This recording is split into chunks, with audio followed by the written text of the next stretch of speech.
की बात की थी. Then we also looked at the cash flow diagram कि actually what is a cash flow diagram and how you actually make a cash flow diagram. उसके बाद net cash flow diagram हमने draw करना सीखी थी and we also solve some examples. You also did an assignment over it. उसके बाद we talked about interest. Interest में हमने दो चीज़ें देखी थी. We talked about simple interest, we talked about compound interest. इन दोनों पे हमने प्रॉब्लम्स किए थे. Then we looked at approval process of public sector projects in Pakistan. That how do you approve public sector project जो कि गवर्नमेंट प्रोजेक्ट करना चाह रही हो तो वो कैसे अप्रूव होते हैं. उसके लिए हमने देखा था we talked about PC1, PC2, PC3, 4 and 5. And we also looked at different bodies and ministries जो कि इन्वॉल्व होती हैं. उसके स्टेक होल्डर्स कौन होते हैं, एक्नेक क्या होता है, DDWP क्या होता है, CDWP क्या होता है, उनकी अप्रूवल पावर्स कितनी होती हैं. So we talked about it. ठीक. Then we also looked at annual percentage rate APR and annual percentage yield APY. We also solve some problems. ये वो प्रॉब्लम्स थे जिसमें हमने देखा था कि for example if you are given an interest rate, यहाँ पे इंटरेस्ट रेट स्मॉल आई की बात हो रही है कि जब आपको कोई इंटरेस्ट रेट गिवन हो, for example if you are given an interest rate of an year, entire year, तो उसको आप मंथली कैसे कन्वर्ट कर सकते हो, आप उसको सेमी एनुअली मतलब साल में 2 दफ़ा कैसे कन्वर्ट कर सकते हो. और उससे रिलेटेड जो प्रॉब्लम्स थे वो हमने इन दो टॉपिक्स में देखे थे और किए थे. Then we talked about markets. We looked at different kinds of markets. We had like monopolistic market, we had perfect market, imperfect market. What are the conditions? ठीक है. Then we also looked at कि market के point of view से competition क्या होता है. Then we also looked at certain types in competition के जी इम्परफेक्ट कंपटीशन है, आपका परफेक्ट कंपटीशन है और मोनोपोलिस्टिक कंपटीशन है. फिर हमने सप्लाई एंड डिमांड की बात की थी. आई होप आप लोग को कुछ ना कुछ याद होगा. And actually in this topic what we were interested in was the point where the supply and demand curve जो है वो मीट करते हैं. We called that point to be equilibrium point. और वो पॉइंट हमने कहा था कि इसके मुताबिक अगर हम according to this particular point in the supply and demand curve when they both are plotted together simultaneously, तो ये वो पॉइंट है कि जिसमें ना आपके पास सप्लाई या डिमांड में ना मतलब क्वांटिटी या कमोडिटी या जो भी आप चीज़ या सर्विस बेच रहे हो तो ना आपके पास उसकी शॉर्टेज होगी और ना ही कोई चीज़ सरप्लस में होगी. और इस पॉइंट इक्विलिब्रियम पॉइंट पे जो आपकी प्राइस होगी it can be considered as the most competitive price in the market which the buyer is willing to pay for a particular good or a commodity or a service, as well as a supplier is willing to sell or a seller is willing to sell at that particular price. तो हमने ये देखा था कि supply and demand curve separately कोई चीज़ या कोई ऐसे मीनिंग आपको नहीं देता until और unless you plot them simultaneously या इकट्ठे आप जब इसको प्लॉट ना करो. Then we talked about business organisations के बिजनेस ऑर्गेनाइजेशंस क्या होती हैं. उसमें हमने डिफरेंट टाइप्स देखे. ठीक है. We looked at partnership, we looked at sole proprietorship, we looked at corporations. Then we also looked at कि जी ईच वन ऑफ दीज जो ये 3 टाइप्स हैं इनमें से इनके एडवांटेजेस क्या हैं, डिसएडवांटेजेस क्या हैं, और वो चीज़ें हमने देखी थी. Then we looked at settlement of disputes and prevention. मतलब first you want to prevent a dispute from occurring or happening, but once it happens, then what happens is that the next stage is of settlement. कि आप उस मामले को पहले आप prevent करना चाह रहे होते हो, मसले को या dispute को, लेकिन एक बार जब वो हो जाए तो आप फिर क्या चाहते हो कि settle किया जाए इस मसले को. आवाज आ रही है? जी सर, आ रही है। ओके ठीक है. फिर हमने सेटलमेंट ऑफ डिस्प्यूट्स में एक्चुअली 3 टाइप्स देखी थी कि देर आर 3 मैकेनिज्म्स. काइंडली अपने माइक बंद करने. ठीक है बच्चे. So we looked at 3 settlement of disputes mechanisms जिसमें हमने बात की थी कि हमारे पास आर्बिट्रेशन होता है, हमारे पास लिटिगेशन होती है और हमारे पास मीडिएशन होती है. ठीक. Then we looked at labour problems, labour organisations. इससे रिलेटेड हमने अपनी एक एग्जांपल भी सॉल्व की थी इन विच वो सऊदी अरब का अगर आपको याद हो तो वी कैलकुलेटेड कि how much a particular labour cost a particular organisation. की एक ऑर्गेनाइजेशन में अगर एक लेबर या मजदूर या कोई भी, it can B an engineer, ज़रूरी नहीं कि मजदूर हो, तो वो आपको पर आवर के लिहाज से कितना आपको पड़ रहा है, तो वो हमने उसकी कैलकुलेशन सीखी थी. And then we talked about banking and specialised credit institutions. इसमें हमने सिर्फ डिफरेंट टाइप्स ऑफ बैंक्स वगैरह देखे थे और ईच बैंक का फंक्शन क्या होता है और वो किस फील्ड या किस नीच या किस जो आपके पास सब डोमेन है वो उसका बैंक हो, तो उसके लिहाज से हमने बैंकिंग की टाइप्स देखी थी. लास्टली जो इसमें इधर मेंशन नहीं है बट लास्ट चीज़ हमने क्रेडिट से रिलेटेड और कॉस्ट से रिलेटेड चीज़ें पढ़ी थी. कॉस्ट में हमने पढ़ा था कि यार आपके पास फर्स्ट कॉस्ट क्या होती है, you have then fixed cost, variable cost, और उसके अलावा हमने 2 और चीज़ें पढ़ी थी. One was marginal cost and the other one was दूसरी कौन सी, इंक्रीमेंटल कॉस्ट. ओके. तो वो सारी चीजें हमने पढ़ी थी, ठीक है। So this is what we have covered in this entire semester, ठीक है। ओके, तो फिर आज हम क्या देखने जा रहे हैं? Today, basically, what we are going to be studying is this commonly used decision making criteria or criterias in engineering economic analysis. कि जब आप इंजीनियरिंग इकोनॉमिक एनालिसिस कर रहे हो, हमने बात की कि हमेशा हमारे पास डिफरेंट ऑल्टरनेटिव्स होते हैं किसी भी काम करने के लिए। आपके पास you always have different alternatives, you can select from all those alternatives. But what we want as engineers is that जो भी हम प्रोजेक्ट या जो भी हम चीज़ सेलेक्ट करें, वो ना सिर्फ हमारे लिए टेक्निकल पॉइंट ऑफ व्यू से वायबल हो या अच्छी हो, बट उसके साथ साथ वो क्या हो, इकोनॉमिक पॉइंट ऑफ व्यू से भी अच्छी हो। तो टेक्निकल पॉइंट ऑफ व्यू से तो obviously whatever we are studying so far, जो आप मुख्तलिफ सेमेस्टर्स में पढ़ते हो, वो टेक्निकल पॉइंट ऑफ व्यू वो है। लेकिन आप जब दो आपके पास टेक्निकल ऑप्शंस हैं, तो उसकी बेसिस पे आप डिसीजन कैसे लोगे कि what you are either from economic point of view, कि either you should opt like alternative A और you should go for alternative B. तो डिफरेंट क्राइटेरियाज हैं, डिफरेंट मेथड्स हैं, डिफरेंट टेक्निक्स हैं जो कि लोगों ने डेवलप की हैं in order to like evaluate the projects that are at hand and on the basis of which you can select your alternatives, ठीक है। this is lecture 8, like slides 8 है लेकिन week is 15 and let's start, ठीक है। okay, construction managers और engineers are often called upon to compare alternatives, जो इससे पहले हमने बात की कि alternatives को compare करना किसका काम होता है, like construction managers, इनके पास option होते हैं, there are plenty of alternatives and you have to select the most viable जो आपको suit करे, आपकी company को suit करे, both from technical point of view and from economic point of view as well। तो construction managers are often called upon, उनको बुलाया जाता है टू कंपेयर ऑल्टरनेटिव्स, कि आप ऑल्टरनेटिव्स को जो है उनको कंपेयर आपस में करो, and after comparison what you need to do is and choose one from them. आवाज हम कट गई।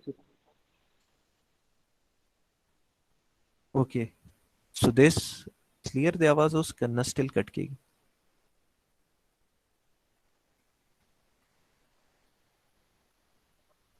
अरीब, Clear this, आवाज sir. क्लियर आ Clear रही है? this. Clear this, sir. Okay जी, Areeb has left the class. अच्छा, चलो, ओके जी, वापस आ जाए।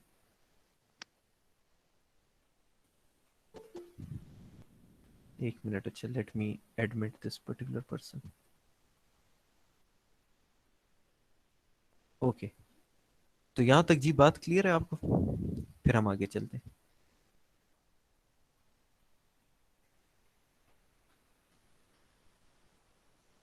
एनीवन?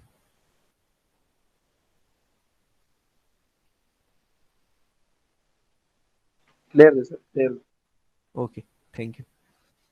ओके, तो हमने ये बात की कि मतलब engineers basically they do what, they compare alternatives and on the basis of this comparison वो क्या करेंगे, वो चूज करेंगे इन ऑल्टरनेटिव्स के बीच में से जो वो कंपेयर करेंगे। Now, generation and evaluation of alternatives both are the task of construction managers or civil engineers in the field. So there are models that we need to understand, which we'll be seeing in the coming slides. That, for example, if you are given a set of information, आपको कोई information किसी project से related या किसी चीज से भी related दी गई हो, how do we model that information or how do you model that information? आपको किसी भी alternatives के लिए different alternatives हैं, उसकी information आपके पास है।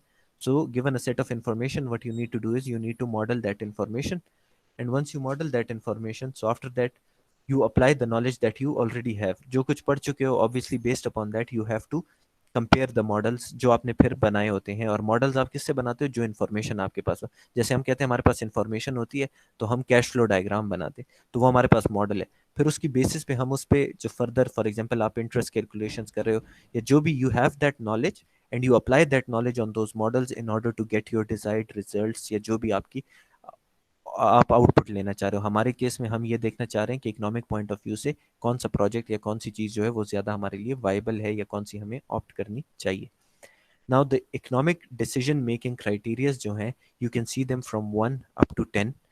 दीज आर डिफरेंट मेथड्स, अभी हम वन बाय वन इनको देखेंगे भी। Obviously today we won't be able to cover all of these, but इनको अभी हम वन बाय वन देखेंगे। ये आपके पास डिफरेंट मेथड्स हैं, डिफरेंट तरीकों से आप अपने डेटा को लेते हो और इन मेथड्स के थ्रू आप जो है फिर कंपेयर करते हो अल्टरनेटिव्स को। अब वो मेथड्स क्या हैं different, for example the first one is out of pocket commitment. ये आपके पास एक पहला मेथड है जिससे आप ऑल्टरनेटिव्स को कंपेयर कर सकते हो. Then you have average annual rate of return method. You have pay back period method. You can also have discounted पे बैक पीरियड. ये सिंपल पे बैक पीरियड है and you can also have discounted पे back period. हम देखेंगे कि इन दोनों में क्या डिफरेंस है. Present worth comparisons, internal rate of return method, future worth comparisons, equivalent annual charge, benefit to cost ratio, and incremental rate of return method. So all these 10 methods are basically different types of methods. Based upon this, you have to decide. ये क्या है? Decision making criteria हैं, economic decision making criteria. Based upon this, you have to, in the end, what you need to do is you need to calculate कि जी आपका outcome या output क्या है, या which alternative should you go for. So some commonly use decision making criterias, ये वही 1 to 10 लिखे हुए हैं जो कि पिछले स्लाइड पे भी लिखे हुए थे. But here you can see what जो फ्रॉम 1 to 3 है. इधर उन्होंने उसके साथ लिखा है कि they do not consider the time value of money and useful when lives of alternatives are short. जब आप कोई ऐसे ऑल्टरनेटिव्स कंपेयर कर रहे हो जिनकी लाइफ्स या जिनकी मुद्दत जो है वो शॉर्ट हो, कम हो, तो यूजुअली जो टॉप 3 हैं हम इन्हीं को यूज करते हैं. Out of pocket commitment, average annual rate of return, AARR method and pay back period method. The rest जो है from 4 up to 10, they consider the time value of money. It means कि time की consideration है. It means for longer durations of time you can use these methods. But where the lives of alternatives are short, so basically क्या होगा, जो top 3 होंगे ये easy to use होंगे या easy to do calculations होंगी, तो ये जल्दी हो जाती हैं, इसमें इतनी इन्वॉल्वमेंट नहीं होती टाइम की, तो बस ये लोग प्रेफर करते हैं. लेटर ऑन जब हमने कहा है हमेशा कि time value of money involve हो जाए, इट मीन्स इंटरेस्ट रेट्स वगैरह, और तब with the passage of time actually time is a factor. तो जब वो आ जाएगा तो फिर आपको थोड़ा सा एडवांस जो है, you have to do your analysis based upon all these methods. Each method has its own special features, so we will be seeing them one by one. आवाज आ रही है जी आपको? क्लियर है यहाँ तक? Yes, sir. Yes. Okay, thank you sir Haider. Sudesh, thank you. अच्छा, okay जी. तो पहले जो हमारे पास है, the first one is the out of pocket commitment, जो कि पहला हमारे पास था. अब आउट ऑफ पॉकेट कमिटमेंट में बेसिकली क्या करना है, total expense required for an alternative is calculated. कि किसी भी ऑल्टरनेटिव आपके पास, for example you have alternative A, you have alternative B, इन दोनों को आपस में कैलकुलेट करने के लिए, और बेस्ड अपॉन दैट कि जी इनमें से मुझे इकोनॉमिकली कौन सा अच्छा पड़ रहा है, ए को मैं सिलेक्ट करूं या बी को सिलेक्ट करूं, तो आपने according to this method, that is out of pocket commitment method, what you need to do is कि आपने टोटल एक्सपेंस जो है, कि पूरा इस ऑल्टरनेटिव को अगर मैं करूं तो मेरा टोटल एक्सपेंस या पूरा खर्चा कितना होता है, आप इसको निकालो. बी पे आपका कितना एक्सपेंस हो रहा है, टोटल खर्चा, आप उसको निकालो. एंड बेस्ड अपॉन दैट आप इनको आपस में क्या करो, you compare both of these.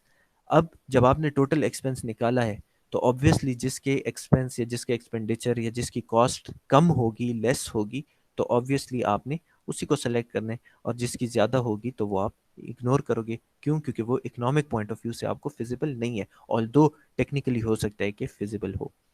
So this method is the simplest of all. ठीक है, सिंपलेस्ट इन द सेंस कि जी बस आपने टोटल एक्सपेंस निकालनी है और इसमें कोई ऐसी बात नहीं है.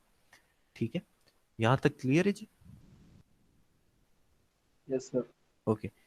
काइंडली मैं ये बार बार आपसे बीच में पूछूंगा, क्योंकि पूछना इन द सेंस कि यहाँ पे नेट कभी कभी मसला करते हैं, तो मैं पढ़ा रहा हूँ तो मुझे फिर आइडिया नहीं होता, क्योंकि जब मैं स्क्रीन शेयर कर लूँ, ठीक है, तो मैं जब आपको कहूँ कि यार समझ आ रही है, तो बस काइंडली कोई भी बंदा क्विकली बता दे, तो फिर वी विल मूव फॉरवर्ड ना. ओके.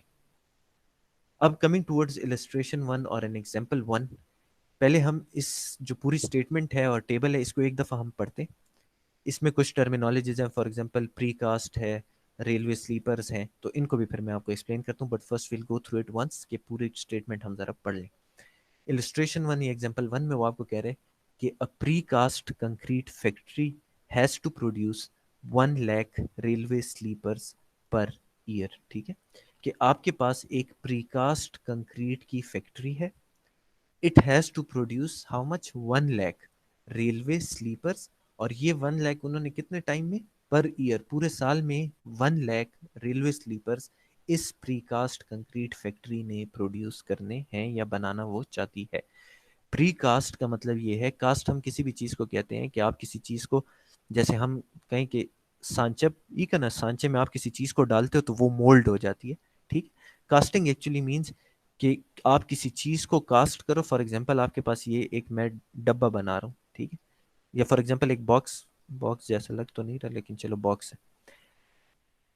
जेली हम घरों में बनाते हैं, या किसी भी शेप में आपने कोई और चीज़ बनानी हो तो आप क्या करते हो कि आप इसको फिल करते हो जिस शेप में भी आपने डालना। फॉर एग्जांपल बच्चों के लिए कोई कुछ बना रहा है तो जी स्टार शेप में आपने कोई चीज़ जो है आपने इसमें डाला, ठीक है। एंड व्हाट हैपेंस इज कि जब ये सॉलिडिफाई हो जाएगा तो ये चीज़ जो है ये क्या हो जाएगी, वी कॉल इट कि जी आई कास्टेड दिस थिंग, मैंने इसको कास्ट किया, मैंने इसको बनाया, ठीक है। कास्ट करना। अब प्री कास्ट कंक्रीट फैक्ट्री का मतलब ये होता है कि जो भी आपके कंक्रीट के मेंबर्स हैं, ठीक है, दे आर प्री कास्ट, मतलब कि साइट पे लाने से पहले अक्सर हम घरों में नॉर्मल जो प्रैक्टिस है और हमने सबने देखी है, चतुना मुंगा अचऊ, ठीक है। आपकी मशीन आती है, खड़ी होती है, जब भी छत हम डालते हैं, क्योंकि वो एक वो होता है माइलस्टोन होता है कि यार ये अचीव हो गया।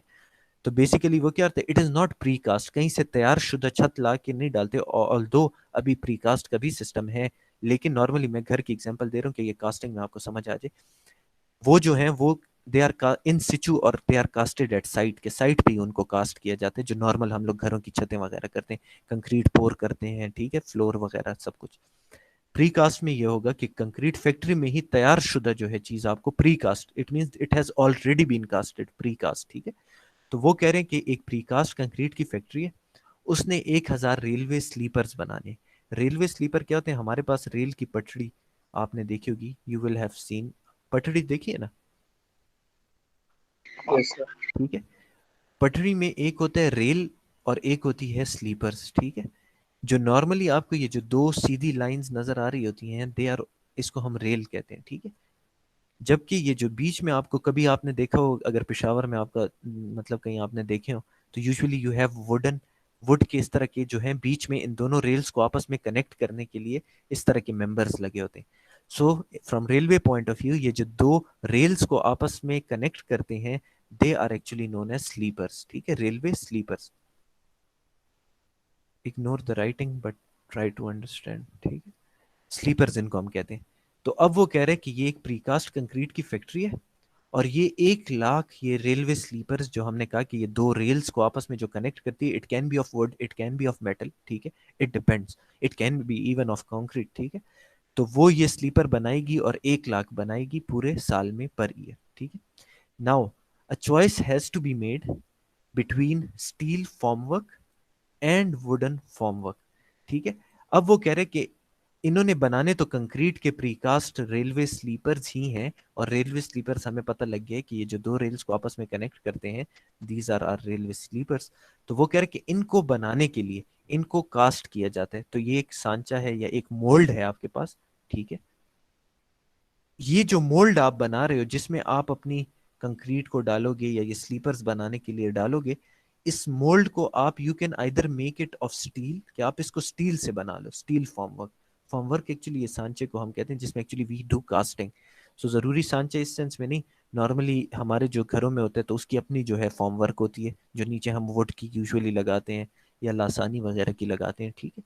लेकिन यहाँ पे स्लीपर्स बनाने के केस में वो कह रहे हैं कि अगर जो आप मोल्ड यूज कर रहे हो जिसमें आप कास्ट करोगे ये sleeper, so it can be you either made of steel, कि ये जो मोल्ड बना है ये स्टील से बना है, ठीक है, जिसके अंदर आप कास्टिंग करोगे।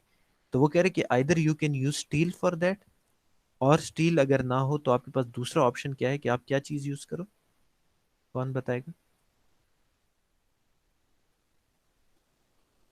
Wood. वुड, ठीक है। सो इस मोल्ड को बनाने के लिए either you can use steel formwork और you can use wooden formwork, ठीक है। अब वो कह रहे हैं कि ऑल्टरनेटिव्स तो हमारे पास ये हैं, एक हमारे पास स्टील फॉर्म वर्क है, एक हमारे पास वुडन फॉर्म वर्क है, यहाँ तक बात हमें क्लियर है।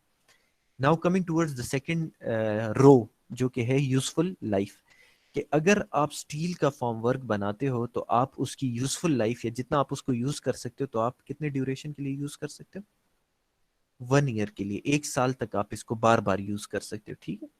जबकि अगर आपका जो फॉर्म वर्क है जिस मोल्ड में जिस सांचे में आप बना रहे हो और अगर वो वुड का बना हुआ है, तो मैक्सिमम आप उसको कितना यूज कर सकते हो, 1 साल तक.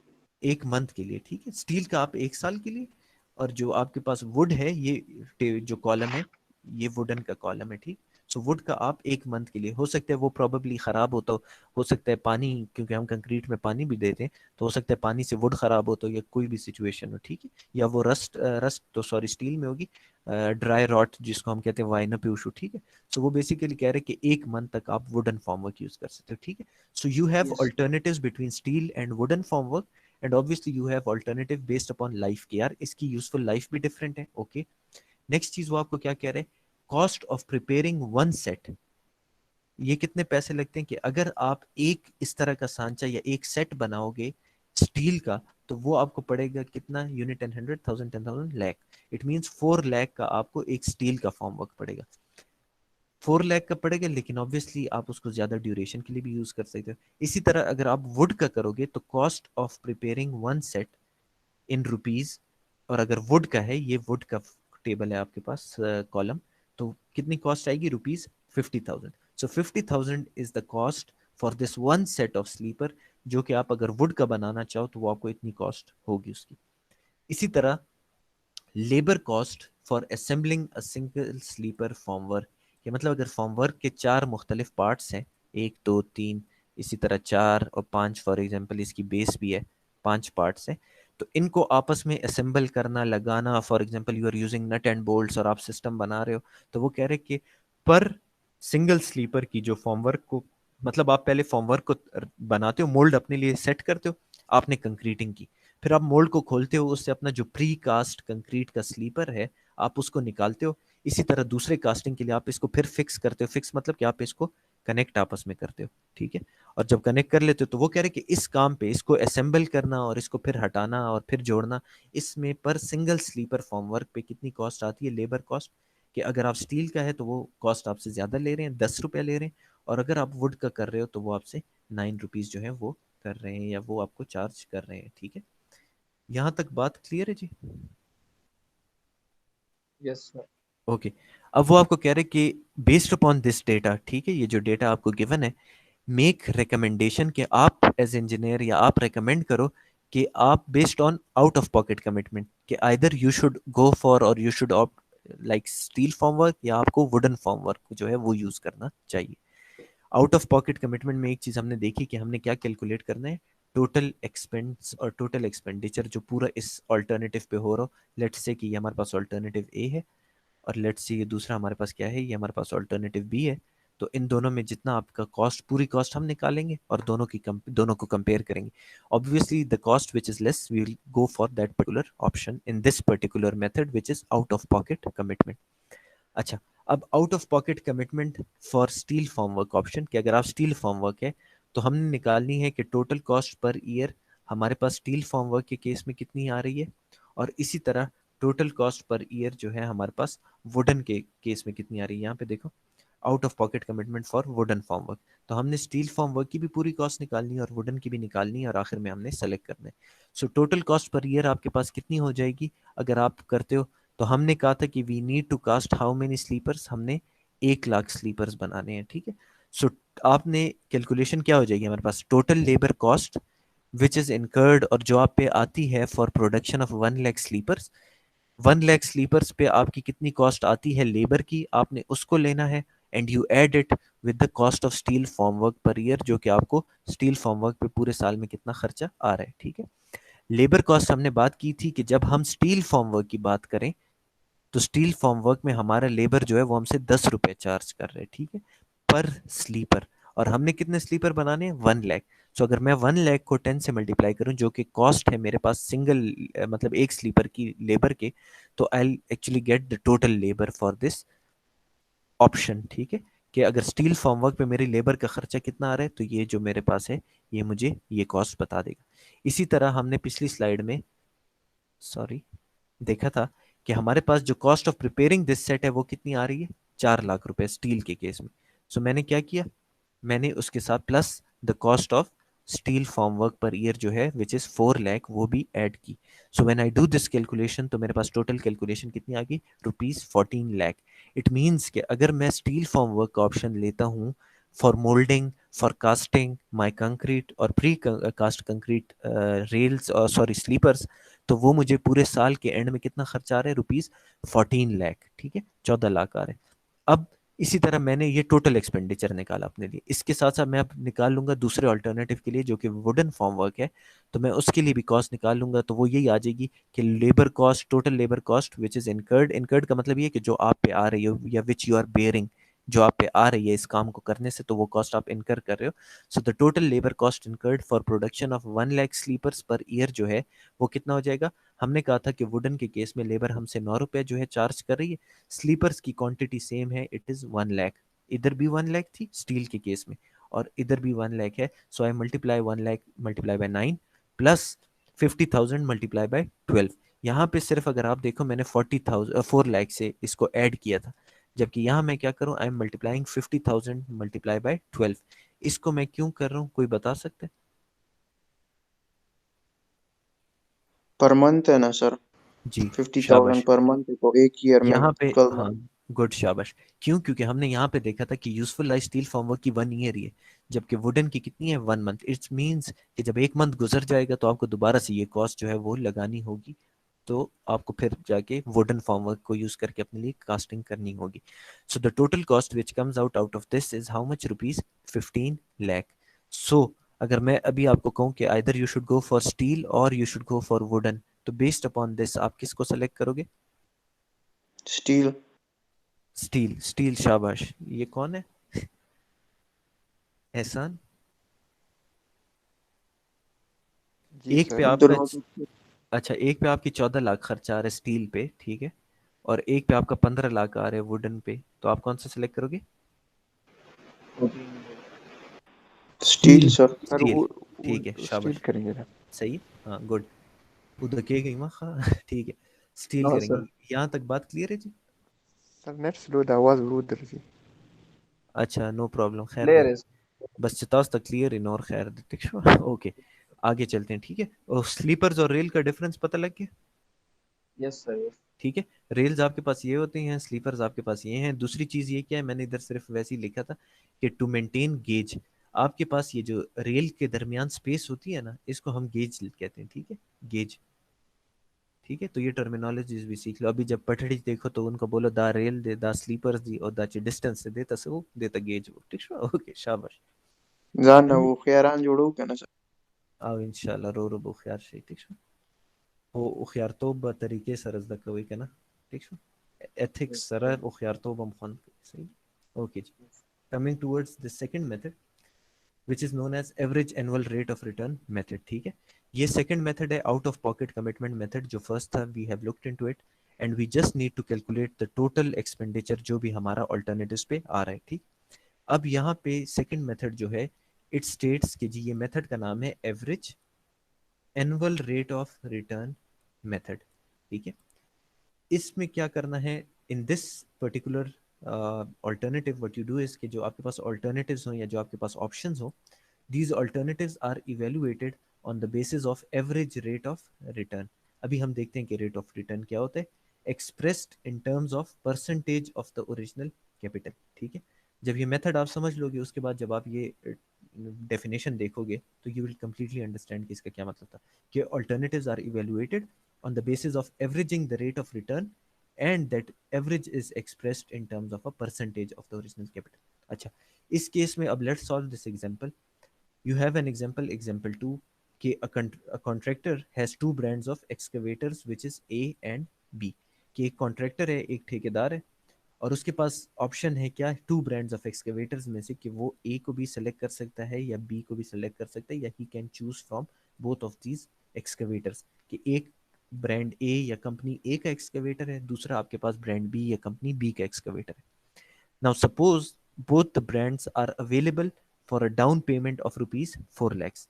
कि इनिशियली आप अगर 4 लाख इस ब्रांड ए की कंपनी को दो, तो वो भी आपको जो है एक्सकेवेटर देता है।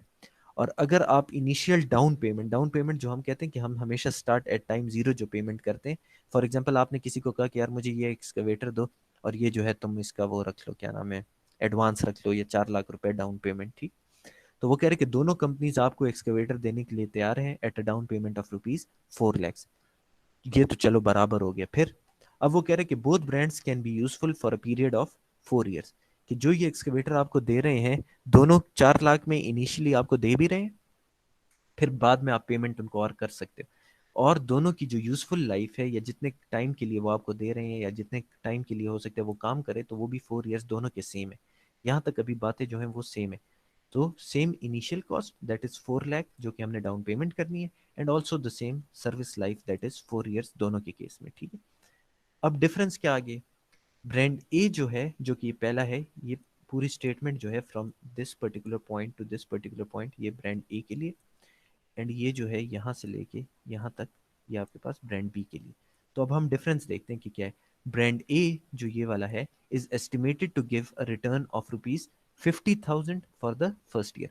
कि अगर आप ब्रांड ए का एक्सकवेटर लेते हो तो वो आपको रिटर्न देगा या आपका इनफ्लो होगा या आपको फायदा होगा, उससे कितना होगा फर्स्ट ईयर के एंड में? ₹50,000। 50,000 जब आप at time equal to 0 4 lakh दोगे तो एक साल बाद आपको ₹50,000 जो है ये रिटर्न करेगा, रेट ऑफ रिटर्न, ठीक है, रिटर्न। इसी तरह यहाँ पे देखो हम क्या करें, annual rate of return method का एवरेज कर रहे हैं। तो पहले आपने ये निकालना है कि रिटर्न्स आपको गिवन होंगे, उसके बाद हम आगे देखते हैं कि क्या करना है। फिर वो कह रहे हैं कि फॉर द फर्स्ट ईयर 50,000 है, ₹1,50,000 फॉर द सेकेंड ईयर, कि जब दूसरा साल गुजर जाएगा तो ₹1,50,000 जो है ये आपको रिटर्न देगा या फायदा देगा। इसी तरह जब आप ब्रांड ए के एक्सकेवेटर को तीसरे साल भी यूज करोगे और चौथे साल भी, तो ये आपको ₹2 lakh for the third as well as the fourth year जो है ये रिटर्न देगा या फायदा देगा या मुनाफा देगा, ठीक है। इसी तरह अगर आप ब्रांड बी का लेते हो, ऑल्दो आप इन दोनों ब्रांड्स के जो एक्सकेवेटर्स हैं इनकी इनिशियल कॉस्ट भी सेम है और इनकी सर्विस लाइफ भी सेम है, पर ब्रांड बी का अगर आप लेते हो on the other hand, so it is expected to give a return of ₹1 lakh for all 4 years, कि हर साल 4 सालों तक ये आपको ₹1 ही लाख का फायदा देगा, जबकि यहाँ पे 50,000 से स्टार्ट हुआ और फिर आहिस्ता आहिस्ता 2 लाख तक आए। So now if you are asked कि which brand should be chosen, and also they have like asked you कि use which method, AARR method, that is average annual rate of return method। तो आप बताओ कि we should go for alternative A, या हमें excavator ए को लेना चाहिए या बी को लेना चाहिए, या हमारी कंपनी को कौन सा एक्सकवेटर जो है वो अच्छा पड़ेगा, ठीक है। ओके, फर्स्ट ऑफ ऑल हम लोग ये कैश फ्लो डायग्राम देखते हैं, ठीक है, हमने बनानी सीखी थी। यहाँ पे आपको ब्रांड ए की कैश फ्लो डायग्राम जो है वो शो हो रही है और नीचे जो है ब्रांड बी की शो हो रही है। This cash flow diagram, here they are saying that the value is in lakhs rupees and the value is in lakhs, ठीक है। अब सॉरी, यहाँ पे हमने कहा कि इनिशियल जो डाउन पेमेंट है ये कितनी है, कोई बता सकते? 4 लाख सर। 4 लाख है, ठीक है। तो 4 लाख जो है ये टाइम किस पे होनी चाहिए? टाइम 0 1 कोई बताए? 0 पे सर। 0 पे। और अगर डाउन पेमेंट है तो डाउन पेमेंट इज इनफ्लो और आउटफ्लो, अगर आप किसी चीज की पेमेंट करें, आउटफ्लो। आउटफ्लो है, ठीक है। आउटफ्लो इज अप और डाउन, पैसे डाउन। आपकी डाउन। जेब से निकल रहे हैं, ठीक है, डाउन, शाबाश। आउटफ्लो इज डाउन, तो ये देखो ब्रांड ए के मैंने टाइम इक्वल टू 0 पे कैश फ्लो डायग्राम बनाते हुए 4 lakhs जो है वो मैंने डाउनवर्ड ड्रॉ कर दिया, ठीक है। इसी तरह बी के लिए भी हमने कहा था कि जो इनिशियल डाउन पेमेंट है वो बी के लिए भी सेम है, सो 4 लाख ही जो है वो एट टाइम इक्वल टू 0 जो है मैंने ड्रॉ कर दिया, ठीक है। उसके बाद जो कह रहे रिटर्न, रिटर्न जो आप मुनाफा ले रहे हो, सो इट इज इनफ्लो और आउटफ्लो? इनफ्लो। इनफ्लो। और इनफ्लो किस डायरेक्शन में होगा? अपवर्ड। अपवर्ड, ठीक है। Since outflow is downward, so inflow is going to be upward. और हमने कहा था कि अगर आप ब्रांड ए है, यहाँ पे जो आपको ये स्टेटमेंट में कह रहे हैं कि ब्रांड ए आपको 50,000 पहले साल, फिर 1.5 लाख दूसरे साल और 2 लाख जो है third and fourth year return देगा, तो वही रिटर्न मैंने क्या किया यहाँ पे प्लॉट किया कि 0.5 lakhs, ये लैक्स में इसलिए मैंने 0.5 lakhs लिखे, it means ₹50,000। Similarly 1,50,000, 2 lakh and 2 lakh 4 सालों के लिए, ठीक है। क्यों? क्योंकि यूजफुल लाइफ भी दोनों की सेम थी, जो हमने कहा कि 4 ईयर्स है, ठीक है। इसी तरह इसकी भी 4 ईयर्स है, बट उसने कहा कि एक्सकवेटर भी आपको हर साल कितना देगा? 1 लाख जो है ये आपको पैसे जो है रिटर्न करेगा, ठीक है। अब नेम था average annual rate of return, ठीक है। पहले हमने क्या करना है, first of all you need to average, average आपने लेना है किस चीज का? एनुअल रिटर्न का, ठीक है। एक आपके पास है इनफ्लो, एक है आउटफ्लो। रिटर्न इज इनफ्लो और outflow? Inflow. Return is inflow, ठीक है। तो जब आपने एवरेज निकालना है एनुअल रिटर्न का, तो रिटर्न मींस कि आपने सिर्फ जो आपके पास इनफ्लोज हैं that you can see here, ठीक है, so you have to average only the returns, ठीक है। आपने इनिशियल वैल्यू को इसमें इंक्लूड नहीं करना और इसको इग्नोर करना है यहाँ पे, ठीक है। सो हमने एवरेज लिया, फर्स्ट स्टेप में हमने क्या किया, we need to average the annual rate of return for brand A. So मैंने कहा 50,000, क्योंकि ईयर 1 में मेरे पास रिटर्न कितना आ रहा है 50,000, फिर मेरे पास आ रहा है 1,50,000, यहाँ पे देखो 1,50,000, फिर 2 लाख, फिर 2 लाख। सो मैंने क्या किया, आई एडेड देम। और एवरेज कैसे लेते हैं कि जितने आपके पास हैं points, you divided by the number. So 50, 1,50,000, 2 lakh, 2 lakh divided by 4। तो मैंने क्या किया कि जो आपके पास एवरेज एनुअल रिटर्न्स थी, मैंने उनको एवरेज कर दिया, which comes out to be like 6 lakh divided by 4, so it comes out to be 1,50,000 rupees. So this is the average annual return, कि मैंने सिर्फ रिटर्न्स की एवरेज ली, तो वो मेरे पास कितनी आ गई, ₹1,50,000, ठीक है। एक मिनट,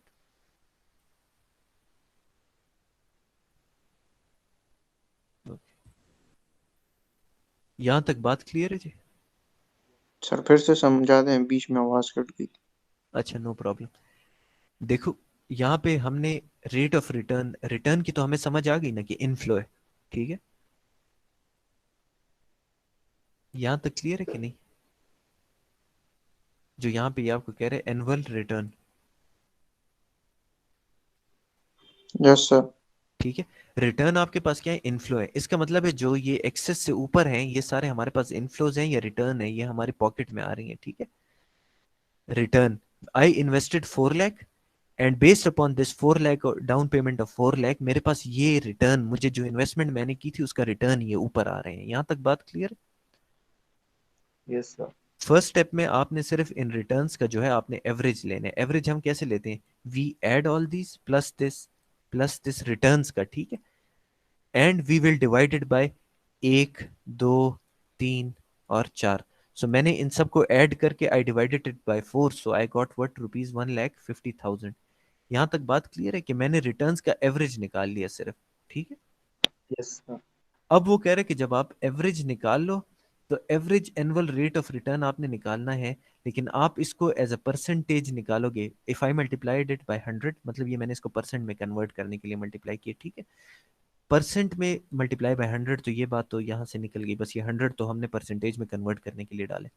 आपने जो एवरेज निकाला विच केम आउट टू बी 1,50,000, आपने इसको एज अ परसेंटेज शो करना है of your initial investment. Initial investment हमने 4 लाख की थी, तो मैं उसको करूं कि 1,50,000 4 लाख का कितना हो गया, तो वो कह रहे कि 37.5% जो है, that is the return when I did an investment of ₹4 lakh. कि 4 lakh was, if it was 100%, तो उसका 37.5% रिटर्न जो है वो मेरे पास 4 सालों में आ गया है। यहाँ तक बात क्लियर है? Yes sir. ठीक है। तो आपने average annual rate of return इस तरह निकालना है कि you just need to average the values of the returns, जितने भी आपके पास रिटर्न्स हैं। और रिटर्न्स याद रखना है कि सिर्फ जो आपके पास इनफ्लोज हैं, या जो रेवेन्यू आप जनरेट कर रहे हो, या जो इन्वेस्टमेंट आपने की थी उसकी वजह से आपके पास इनफ्लो हो रहा है, या पैसे आपकी पॉकेट में आ रहे हैं, you average them out. Average एक वैल्यू निकल आई, जो कि हमारे केस में 1,50,000 निकल आई, जो कि आपको इधर नजर आ रही है। अब मैंने इस 1,50,000 को, जो इनिशियल प्रिंसिपल अमाउंट जो मैंने इन्वेस्ट की थी विच इज 4 लाख, जो कि यहाँ पे इधर आपको कैश फ्लो डायग्राम में शो हुई है, तो आप उसको एज अ परसेंटेज शो करो। So 1,50,000 comes out to be 37.5% of ₹4 lakh, and this is the value of average annual rate of return, ठीक है। AARR की वैल्यू आपके पास निकल आई, और ये याद रखो कि AARR इज इन परसेंटेज। यहाँ तक बात क्लियर है जी? Yes sir. ठीक है। इसी तरह ब्रांड बी के लिए, अभी अगर मैं आपसे पूछूं कि यार you want to calculate AARR, तो पहले हम वैल्यूज को क्या करेंगे, 8 करेंगे और 4 पे डिवाइड 4 पे डिवाइड करेंगे। और कौन सी को करेंगे, कैन आई टेक दिस 4? करेंगे। Return value. रिटर्न, रिटर्न जो है ये टॉप वाली सारी वैल्यूज हैं, ठीक है। So what you need to do is you add all of these, 1 + 1 + 1 + 1, obviously it comes out to be 4, और जब आप 4 को 4 पे डिवाइड करो तो एवरेज भी 1 लाख का 1 लाख ही आएगा। सो 1 lakh, 1 lakh, 1 lakh and 1 lakh, you add all of them, 4 lakh divided by 4, so the average value comes out to be 1 lakh rupees। क्या यहाँ पे हमारा क्वेश्चन कंप्लीट हो गया? No sir. अब हम इसको परसेंटेज में शो करेंगे, लेकिन वो किसकी परसेंटेज में शो करेंगे, ए जो आर आर। ARR में शो करेंगे, और हम इस 1 लाख को जो इन्वेस्टमेंट हमने की होगी उसके एज अ परसेंटेज हमने शो करना है। यहाँ तक बात यस। क्लियर है? फर्स्ट Yes, आपने सिर्फ एवरेज लेना है टॉप का, ठीक है, टॉप इन द सेंस कि जो आपके पास रिटर्न्स है। उसके बाद जो इनिशियल इन्वेस्टमेंट आपने की हो, जो कि बोथ केसेस में 4 लाख थी, तो आपने उस एवरेज का जो ये 1 लाख निकल आया है, उसको as a percentage of this initial investment show करना है। सो 1 लाख जो कि मेरे पास एवरेज निकल आया, डिवाइडेड बाय 4 लाख जो कि मेरे पास initial investment, and I multiplied by 100, so this comes out to be 25%। कि जो मेरे पास 4 सालों में रिटर्न आएगा, it will be 25% of this 4 lakh, ठीक है। Okay, yes, sir. यहाँ तक बात क्लियर है। Yes, sir. तो अब मुझे किस को मतलब एज एन ऑल्टरनेटिव सेलेक्ट करना चाहिए, should I go for A और should I go for B? For A, sir. A for A. brand A. And if someone asks you why, तो क्या जवाब आप दोगे? सर वो हमारे पास इनकम ज्यादा दे रहा है, फायदेमंद है। इनकम फायदा ज्यादा दे रहे हैं, एंड द इन्वेस्टमेंट जो आपने की थी उसको जल्दी आपको जो है रिटर्न वापस दे रहे हैं, Yes, ठीक है। कि 4 सालों yes, में आपको 37.5% वापस हो गए। दूसरे केस में 4 सालों में 25%। So obviously you will go for 37.5%, ठीक है। Since AARR of A is greater than that of B, so brand A should be chosen, ठीक है। सो आप क्या करोगे, ब्रांड ए को सेलेक्ट करोगे, और आप इस एनालिसिस की बेसिस पे कहोगे कि यार based upon average annual rate of return हम लोगों ने ब्रांड ए को सेलेक्ट किया है। एवरेज रेट ऑफ रिटर्न हमें पता लग गया कि सिर्फ इनफ्लोज जो है हमने उनका एवरेज लेना है। फिर जो भी वैल्यू मेरे पास एवरेज की आ जाए, उसको मैंने जो ये इनिशियल इन्वेस्टमेंट की थी उसके in terms of that percentage जो है मैंने निकालना है। AARR इज इन परसेंट, ये भी हमने याद रखेंगे। तो एक 37.5% और एक 25% आ जाएगा। आई होप यहाँ तक बात क्लियर होगी। yes, sir. Okay, going ahead, ठीक है। थर्ड मेथड में आपको ये कहता है कि the third method is known as the पे बैक पीरियड मेथड, ठीक है, पे बैक पीरियड, ठीक है। अब पे बैक पीरियड क्या होता है? It is the period at which the investor gets the investment back. पे बैक पीरियड में फोकस किस पे है? पीरियड पे है, टाइम पे है। कि ये वो टाइम है, मतलब इसमें जब आप कैलकुलेशन करोगे you are actually looking at the time. और वो टाइम कौन सा होगा? पे बैक। कि आपने जितनी इन्वेस्टमेंट की है वो पूरी की पूरी आपको रिटर्न या पे बैक कितने ड्यूरेशन में हो रही है, टाइम में। So based upon that you will take your decision that either you should go for alternative A और ऑल्टरनेटिव बी, ठीक है। So it is the period, ये वो टाइम है एट विच, जिस टाइम में the investor gets back the investment, ठीक है। कि जो इन्वेस्टर ने इन्वेस्टमेंट की होती है, इस ड्यूरेशन में वो इसको वापस हो जाती है, और उस ड्यूरेशन को हम कहते हैं कि वो क्या है, वो पे बैक पीरियड है। यहाँ तक बात clear? Yes, sir. Okay. Out of various available alternatives, project with shorter payback period is preferable or not preferable? Hmm?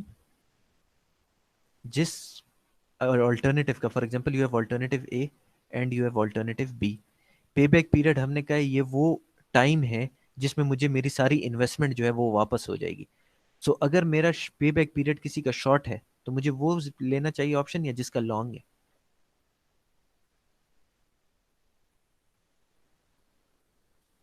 यहाँ पे लिखा भी हुआ है जालमो। ओके, यहाँ पे एक्चुअली जो है, जिसका पे बैक पीरियड शॉर्ट होगा, shorter pay back period is actually preferable, और you should go for that particular problem, ठीक है। इस एग्जाम्पल में आवाज आ रही है आप लोग को यार? Yes, sir. Yes, sir. Okay, ठीक। इस केस में देखो, दिस इज एग्जाम्पल नंबर 3, ठीक है।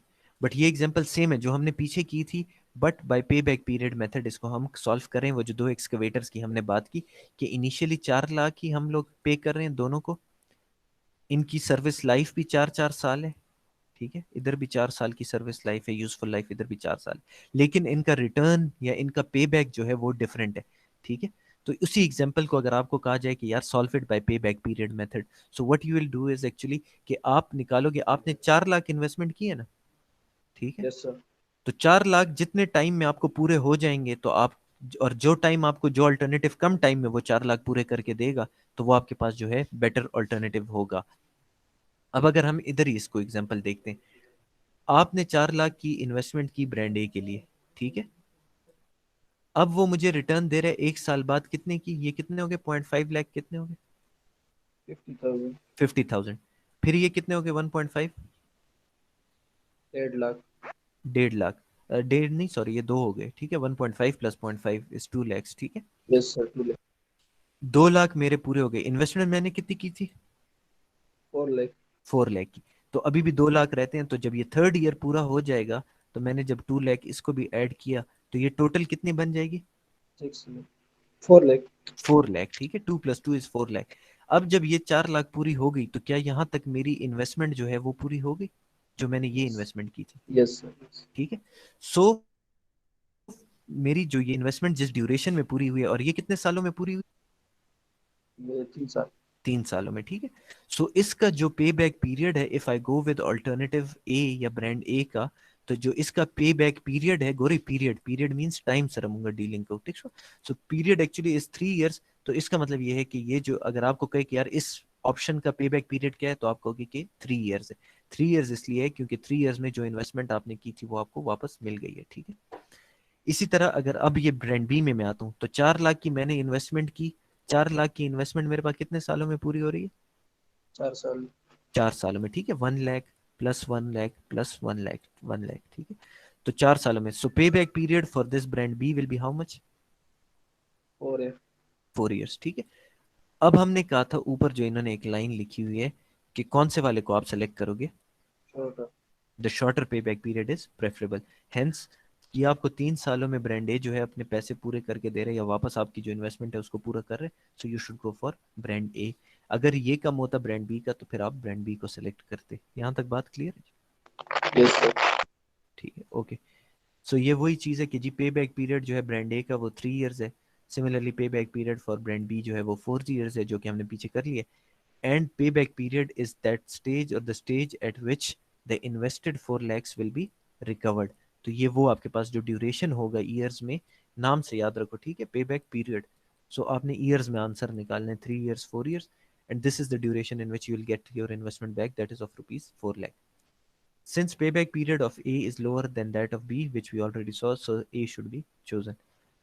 A closer look at the payback period method, that all costs and revenues on the investments prior to the payback period are included without considering the differences in their timing. All economic consequences beyond the payback period are completely ignored. कि ये अब कह रहे हैं कि ये जो pay back period method हमने पढ़ा है, इसमें अगर आप देखो ओवरऑल, अगर आप देखो कि हो सकता है कि ड्यूरेशन किस तरह तक काउंट हो रहा है, इसके एनालिसिस में ये 3 साल का सिर्फ काउंट हो रहा है ना, ठीक है। यस हाँ। जबकि इस केस में जो ब्रांड बी है इसका ड्यूरेशन कितना काउंट हो रहा है? 4 फोर है। ईयर्स तो वो कह रहे हैं कि जितने ड्यूरेशन में आपको पे बैक होता है ये सिर्फ उसी ड्यूरेशन को काउंट करते हैं, ठीक है।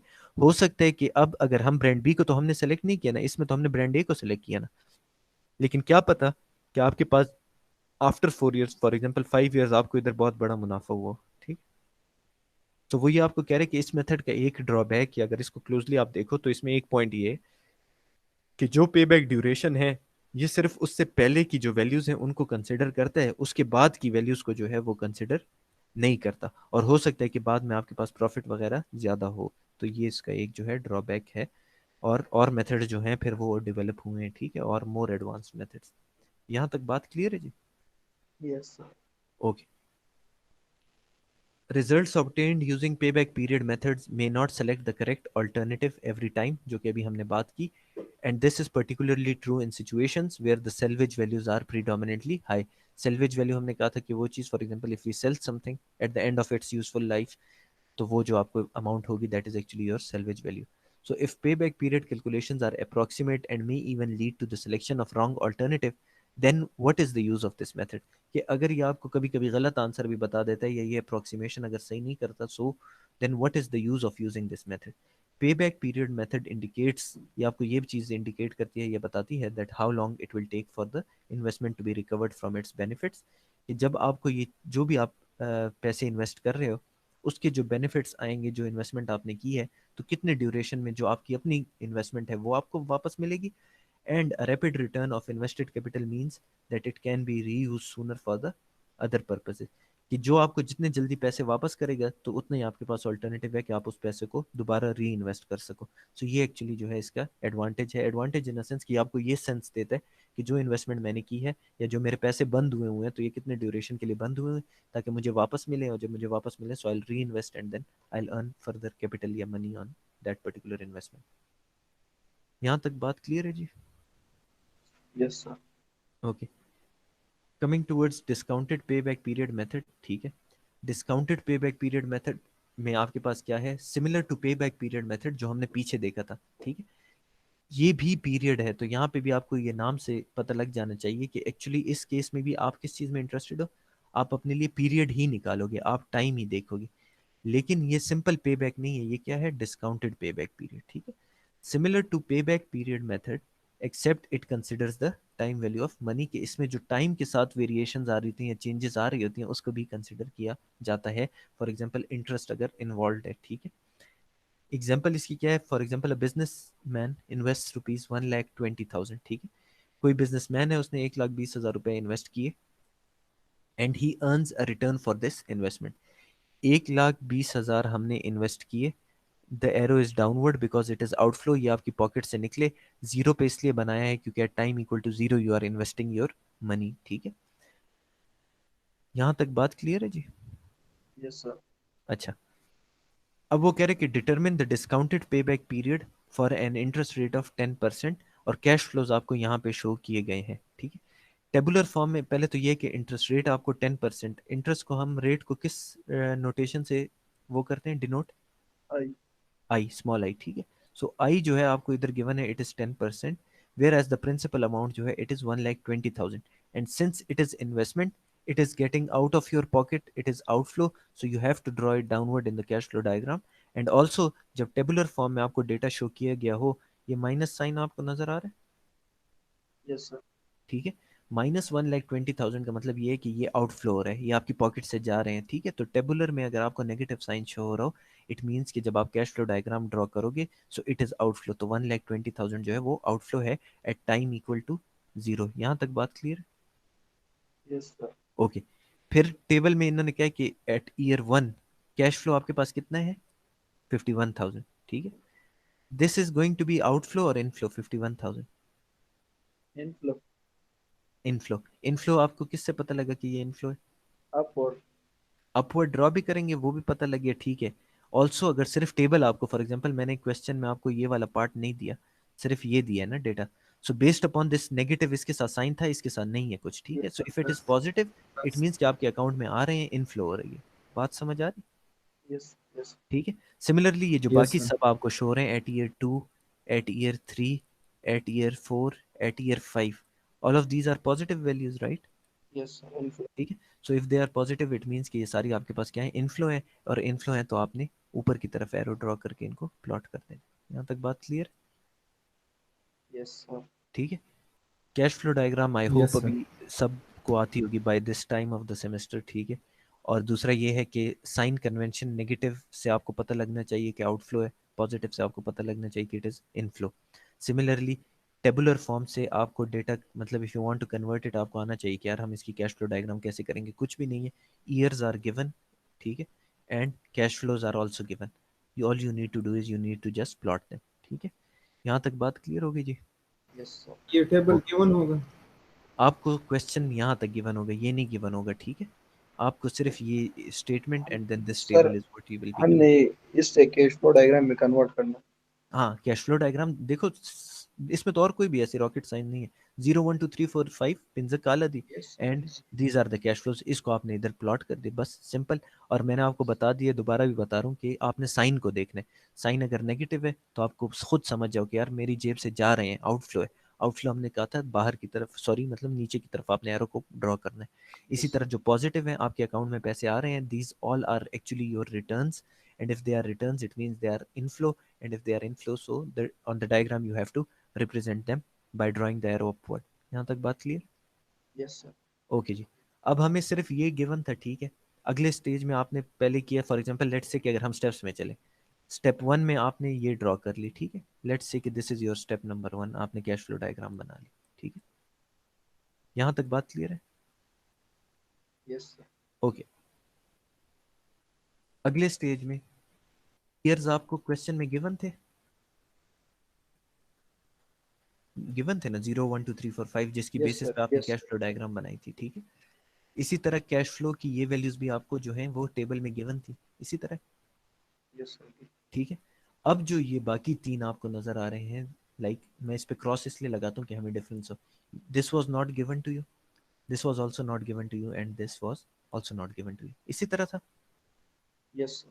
ठीक है, इट मीन्स कि जब आपको कैश फ्लो और ये टेबुलर फॉर्म में गिवन होगा, आपने उससे डिस्काउंट फैक्टर अपने लिए निकालना है। You have to calculate it, कैसे वो अभी हम देखते हैं।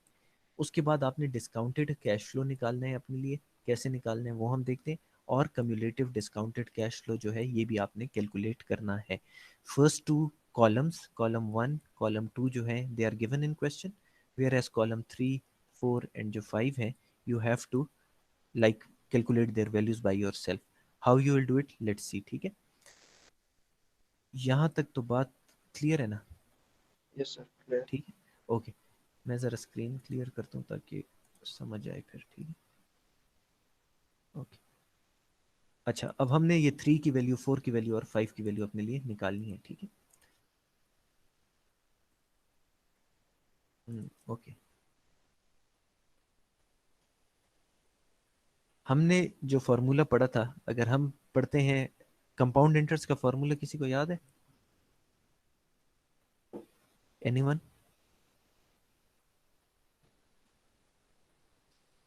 We F use to, is जी जी, F is equal to, P into 1 plus i power जी, एन। शाबाश, ठीक है, good. 1 + i whole power n। ठीक है, ये हमारे पास जो है, ये हमारे पास कंपाउंड इंटरेस्ट का फॉर्मूला था जो हमने स्टार्ट में पढ़ा था। इधर अगर आप लोग देखो तो ये आपको बेसिकली क्या कैलकुलेट करके दे रहे हैं, 1/1 + i होल पावर n। ठीक है, इसको हमने single payment present worth factor हम इसको कहते हैं कि ये एक फैक्टर है। ठीक है, इस फैक्टर के साथ लाइक दिस जो है ये है, ये आप 1/1 + i होल पावर n। यहाँ तक बात क्लियर है? ये 1/1 + i होल पावर n नजर आ रहा है सबको? Yes sir yes sir. ठीक है, ये जो डिस्काउंट फैक्टर आपको अगली स्लाइड पे नजर आ रहा है ना, ये डिस्काउंट फैक्टर, ये आपने एक्चुअली इस फॉर्मूले से निकालना है, 1/1 + i होल पावर n। यहाँ तक बात क्लियर है? यस i इसमें क्या होगा? Interest interest rate. और क्वेश्चन में आपको i क्या गिवन है? एन 10%। ठीक है, 10 को आपने डायरेक्टली 10 नहीं पुट करना, हम क्या पुट करेंगे? 10 divide by 100 10 0.1। divided by 100, which means you have to put it 0.1 in the formula. n is given to you, what is n? n क्या होता है हमारे पास नॉर्मली, जो हम अभी तक पढ़ते आ रहे ईयर हैं? ईयर्स। ठीक है, सो n is given, i is given, आपने हर साल का n पुट करना है। i विल रिमेन सेम और it will change? Change i will remain same. Same. Interest आपका सेम रहेगा, what you will B actually changing is year, n आप change करोगे। यहाँ तक बात क्लियर? Yes sir yes. ठीक है, i is constant throughout. तो आपने जब उसमें 1/1 + i whole power n, in your mean time आप इसको करो भी। ठीक है, 1/i होल पावर n, इस इक्वेशन में जब आप n की वैल्यू और i की वैल्यू पुट करोगे तो आपको ये डिस्काउंट फैक्टर मिलेगा। फॉर एग्जांपल अगर आप 10% पुट कर रहे हो और i इधर मेरे पास क्या है, n ईयर क्या है, 0 है ना? ठीक है, yes let's say for year 0 yes हम सर निकालते हैं। ठीक है, ईयर 0 के लिए मेरे पास डिस्काउंट फैक्टर क्या हो जाएगा, 1 + i, की वैल्यू मैं क्या पुट करूँ? 0.1। 0.1। तो 1 + i 0.1, और n में क्या पुट करूंगा? जीरो। 0, क्योंकि ईयर आपके पास क्या है, 0। So if I put this 0, तो ये मेरे पास क्या हो जाएगा, anything raise to the power 0 is 1 actually what, 1। So 1/1 will give you what, 1। 1। One. ठीक है, सो 1 जो इधर ये आपको नजर आ रहा है, ये डिस्काउंट फैक्टर, ये एक्चुअली इस तरह निकला है। यहाँ तक बात क्लियर है? Yes sir. ठीक है, फॉर, शाबाश, जल्दी कौन बताएगा? सर क्या आवाज कट रही है सर। आई की वैल्यू इस 0.909 के लिए आप क्या लोगे? आई की वैल्यू 10। सेम लोगे। ठीक है, 10% और 0.1। ठीक है, इसी तरह चेंज कौन सी वैल्यू होगी? एन। एन की वैल्यू, एन इधर क्या है, 1। 1। ठीक 1 है, ईयर 1 है, so you put n is equal to 1।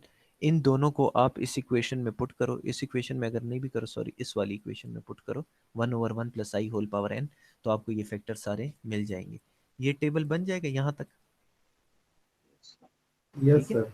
all you need to do is you need to put the value of I which is given to you in question, and obviously for n you need to calculate or incorporate the year जो कि आपको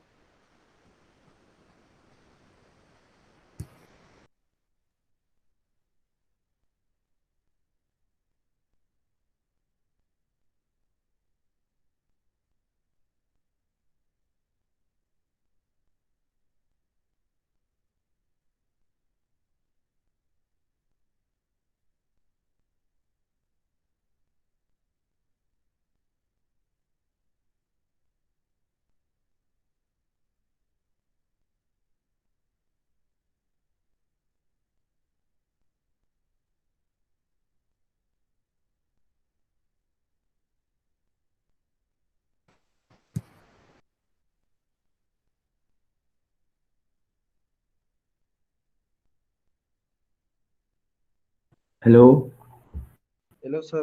hello. Sir, आपकी आवाज नहीं आ रही sir. Sir जी। इधर आ। हाँ sir चलो। हाँ नेट मुताला उसका बहुत शुरू हो गया जमाने तो सर। दा सिग्नल के वसा मसाला वाले का दा जोंग वाले की गिरा से हाँ गया वक्त। उस सर आ टाइम गई आवाज सर। उस टाइम आवाज कट की। आवाज आ रही है जी अभी? अब आ यस रही है सर। सर। ओके, सॉरी बीच में net he I don't know disconnect हो गया था, ठीक है। Okay sir. ओके, चले लेट्स कंटिन्यू जिधर हम थे, ठीक है। ओके, ये वाला टेबल कॉलम आप लोग बना सकते हो? Yes sir. ओके शाबाश, column 3 if it is done, बस आगे कुछ भी नहीं है। अब मैं जरा स्लाइड्स को क्लियर करता हूँ सर और आप स्लाइड्स लोगों ने पूरी जरा ये, नहीं आ रही सर। सर स्क्रीन शेयर करें। अच्छा sorry sorry, sorry my bad.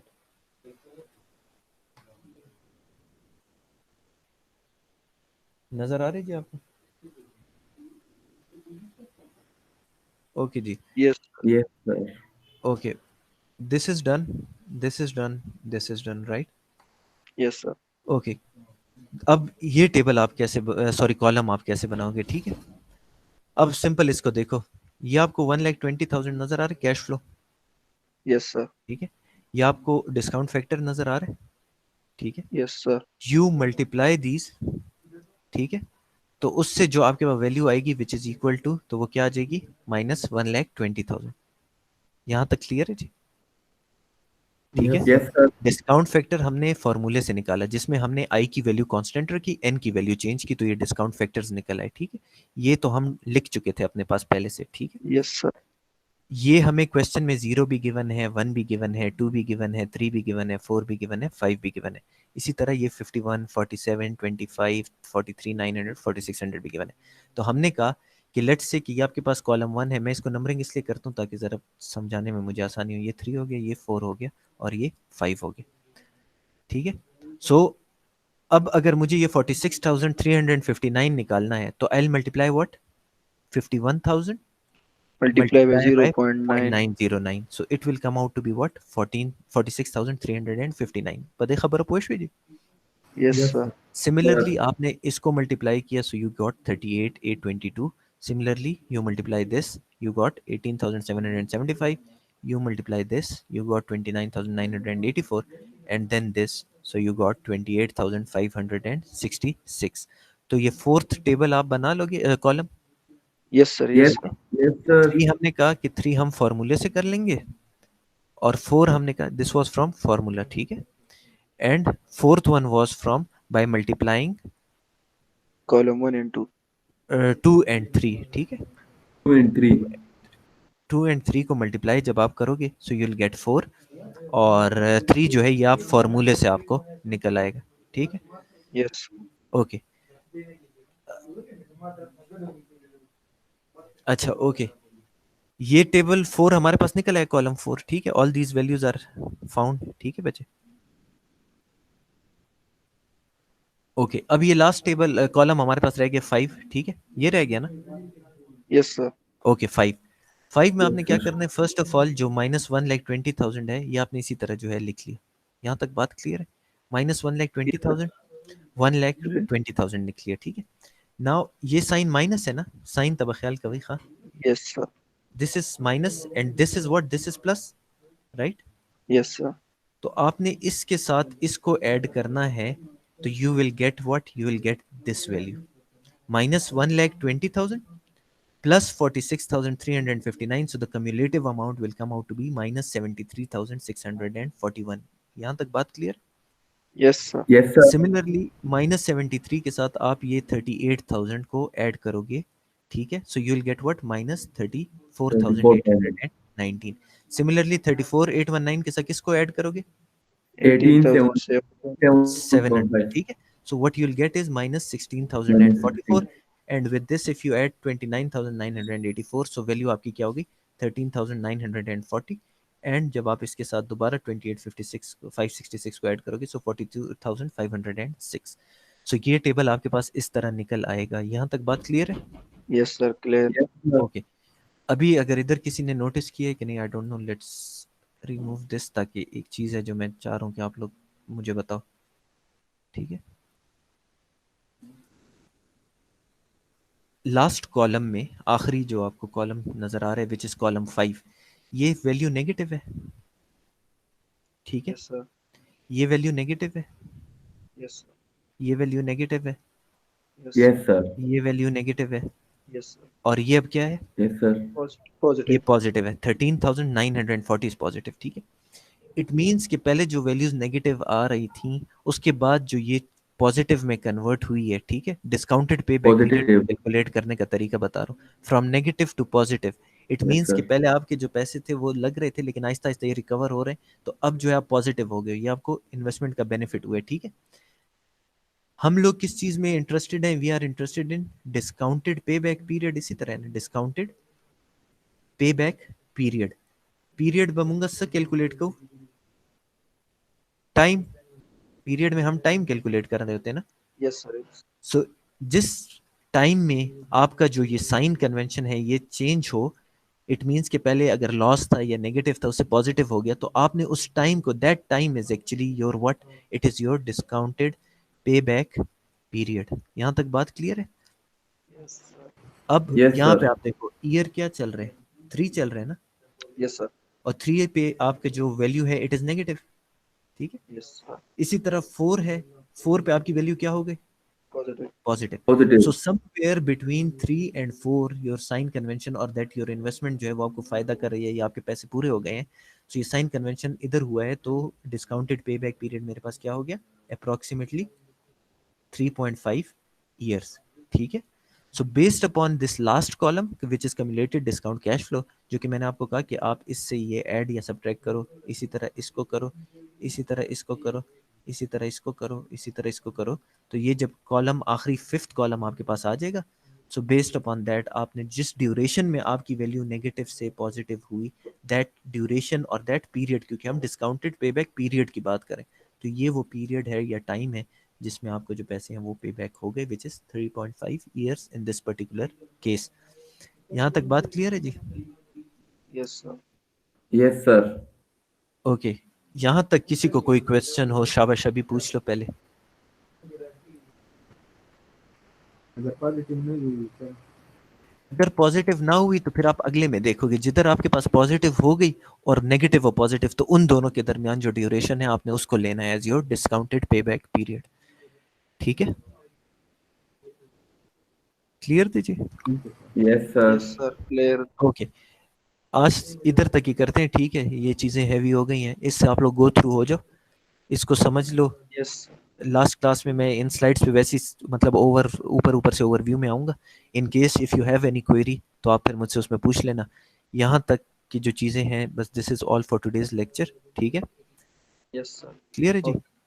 Yes, okay, yes sir, बस ये आप लोगों ने फिर देख लेना है, ठीक है। मैं thank you sir, thank take yes care sir. Everyone, sir इंशाल्लाह पेपर तो सी यू। ऑनलाइन होगी ना? पेपर इंशाल्लाह ऑनलाइन होगा आपके, ठीक है। यू, यस सर, हमने मीडिएशन कल आप लोगों ने की ओके कि नहीं सर। की फिर? yesterday it was sir mediation or arbitration? बंदे तो आए कौन सर, इट बताएगा? वाज